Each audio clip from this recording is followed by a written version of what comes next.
Hey everybody, this is Balance from WCReplays.com. This is copyrighted, don't steal it. I'm returning after a long break. I've been working 2 jobs for a good long time now, and I actually have a little bit of time again, and hopefully I'll be able to get a regular stream of commentaries going. It's good to be back.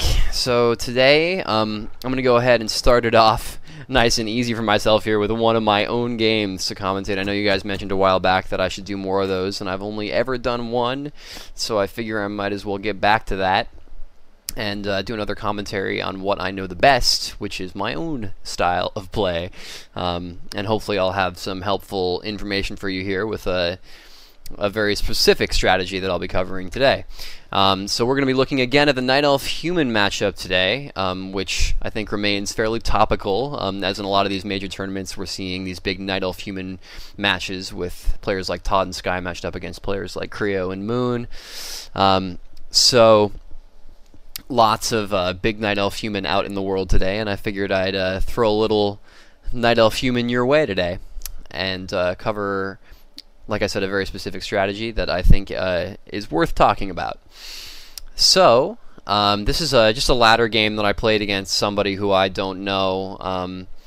I don't know whether or not he was a tremendously good player.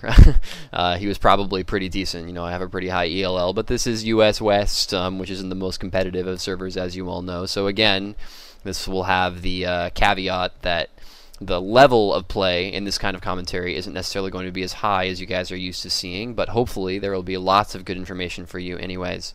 So just bear in mind that I am no Gosu, and neither is my opponent. But we're not bad, so hopefully you guys will still have some stuff to learn. So all that being said, let's go ahead and get started. This is a game, like I said, takes place between myself, IES Balance, and PN Hetty, that took place on US West. The map was Terenas Stand. The matchup is, of course, Night Elf vs. Human. We're going to be looking at this from my perspective with the Fog of War off. And usual setting, 1x speed. Go ahead and pause at the 15-second mark. So go ahead and get synced up. And we will be unpausing in 3, 2, 1, go. So, you will notice right away here that I'm going for a altar build as opposed to a tavern build, which is fairly popular on this map with a Dark Ranger or perhaps a Panda. But I'm choosing an altar build on this particular occasion because I am going to go ahead and play Warden first this game, which is a little non-standard. You see it every now and again. I've seen Moon do it recently. I've seen Satini do it fairly regularly because he does seem to enjoy the Warden play. It's a little less common in the Human matchup, but it does happen. And I'm going to cover today some of the pros and cons of using a Warden, and maybe some of you will find that you like the style, and some of you might not, but will know that it's a valid option. So, the Warden, let's go ahead and give a basic overview of some of the trade-offs with getting a Warden. Now, when you get a Warden first and you go archers like this, I would say that you leave yourself slightly more vulnerable to an early game tower rush, because a level 1 Warden isn't as powerful against, you know, a full human army with Archmage and Water Elementals and Footmen and Militia as a Demon Hunter is, because his Demon Hunter is slightly more of a tank.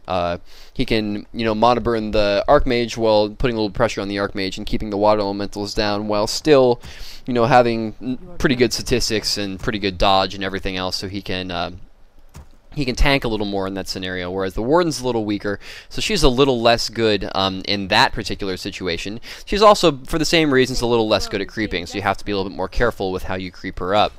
Also, late game, she's a little more vulnerable to, I would say, you know, the Spellbreaker, Mountain King kind of focus, or anything that's going to deplete her mana. You know, a Blood Mage might have the same effect when you're dealing with these human opponents. Because she's more of a mana-based hero, relies less on just her, you know, raw power and more on her spells, and so you have to be a little careful with how you use her, because, like I said, Spellbreaker, Mountain King, you know, the bolt focus can be, you know, pretty deadly on a hero like the Warden, whereas it's less effective against a hero that doesn't need his mana so much, like the Demon Hunter. So there will be ways to make these disadvantages not so big of a problem. as we move through the game, we'll be talking about those ways. But the things that you do need to keep in mind with the Warden is that she is very, very useful in terms of the sort of the mid-game hero focus. I would say early to mid-game, the hero focus is very, very powerful with the Warden. Level 2 Shadow Strikes is amazing. And also, she is very good at dealing with human expansions, because if you'd like to, you can go level 2 Fan of Knives and kill all the peasants in 2 hits, or rather 2 casts of Fan of Knives. And you don't necessarily need to assign your skill points right away, so you can use the Warden as you see necessary. You can use her to harass an expansion and take out all the peasants and make it very hard for the human to get an expansion up, or at least slow them down a lot. Or you can use the Warden to focus down the Archmage and keep the human in their base while you creep up with another hero. In any case, the Warden allows you a good amount of either pressure or control at a point in the game that's very critical against human. You know, you want to be very careful with the tier 2 against human, because the human tier 2 push is something that is very, very popular in this matchup. And Warden allows you to sort of be on the offensive during that point, whether you're messing with their expansion, or whether you are keeping the human in their base by pressuring the hero, or actually just killing the Archmage. The Warden does a very good job of all those things. And so the things you need to bear in mind is that on Terenas Stand, you choose the Warden because a level 3 is very easy to get in most circumstances, and that's what you want to do. You want to get your Warden up to level 3 right away, and you want to be ready if they try to rush you beforehand. But short of that, a level 3 Warden is just very powerful, and it's often a good idea to go for that early. And that's a large part of the reason why she's good on Terenas Stand, because it's easy to creep with her. But she's effective on other maps too, and you don't necessarily need level 3. The same basic rules apply. But level 3 is definitely a big jump, so you often go for that like this. One thing I didn't do this game, you'll notice I'm doing the standard Ancient of War creeping and all this kind of stuff. I don't need to talk about that. I'm sure you guys are familiar with it. But one thing you'll notice that I didn't do was that I didn't build a second Ancient of War, and in my opinion, I probably should have. The second Ancient of War helps to ensure against the tower rush, early game tower rush, either right off the bat or at level 2, which I mentioned earlier. And it also helps you creep easier, so that helps deal with the 2 different problems that I talked about Warden having early game. So now that I've reached level 3 Warden, I immediately go to where I know he is creeping, so I have my Scout Wisps placed around the map, which are always a good idea. And you'll notice that what I do is I go straight after his Archmage.